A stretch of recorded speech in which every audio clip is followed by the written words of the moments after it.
వత్స ఝాన్సీ వైజాగ్ అభివృద్ధి చేస్తుందా కేఏపాల అంటే వత్స ఝాన్సీ వైజాగ్ అభివృద్ధి చేస్తుందా కేఏపాల అంటే వైఎస్ఆర్ పార్టీ లేదు. అట్టీలు వద్దు మేడం, అట్టీలు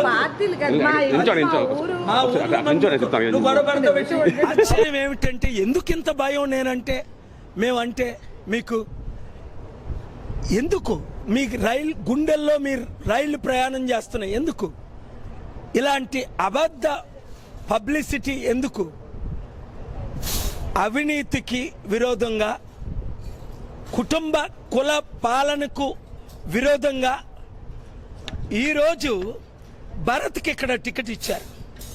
ఎవరు భరత్? ఎక్కడి నుంచి వచ్చారు అర్థం చేసుకోండి. అభివృద్ధి చేయగలరా భరత్? ఒక డిబేట్కి రమ్మనండి దమ్ముంటే. బొత్స ఝాన్సీ అభివృద్ధి చేయగలరా? Subscribe Saksham Vizag. Watch, like, share and comment.